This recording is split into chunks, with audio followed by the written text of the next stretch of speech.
Hi friends, good evening. ఎలా ఉన్నారు అందరూ? ఈరోజు బంగాళదుంప కూర చేశాను. దాంట్లోకి 4-5 బంగాళదుంపలు తీసుకొని ముందే ఉడికించి పెట్టుకున్నాను. ఇది వేడిగా ఉన్నాయి, నీళ్ళల్లో వేసి పొట్టు ఒలిచాను.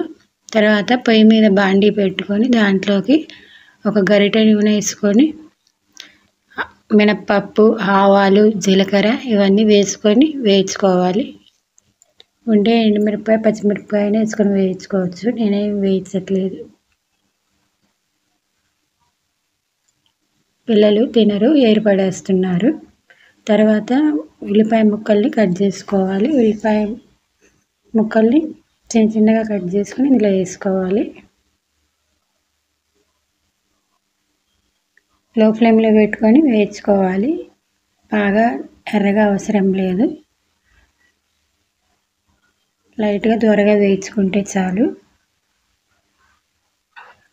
ఇదిగోండి బంగాళదుంప ముక్కలు. ఇవన్నీ పొట్టు ఒలిచాక ఇట్లా నలుపుకోవాలి.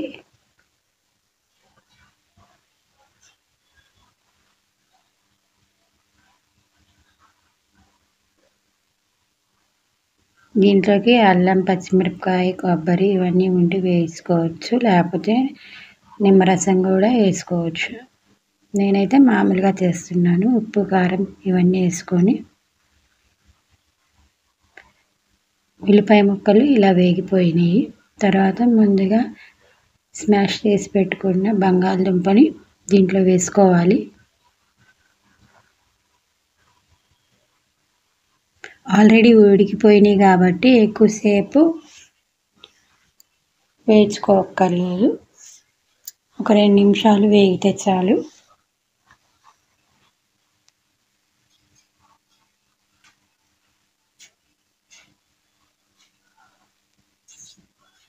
చిన్న ముక్కలైనా వేసుకొని చేసుకోవచ్చు, ఇట్లా అయితే డైరెక్ట్ ఉడికిపోతాయి.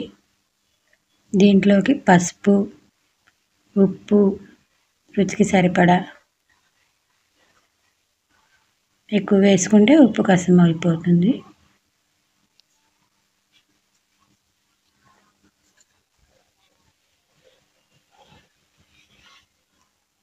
ఇదంతా బాగా కలిగి పెట్టుకోవాలి.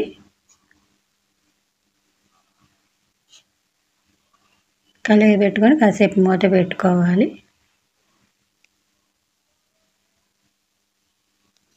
ఎక్కడన్నా కాస్త ఉడకకుండా ఉన్నా ఇట్లా వేగిపోతుంది.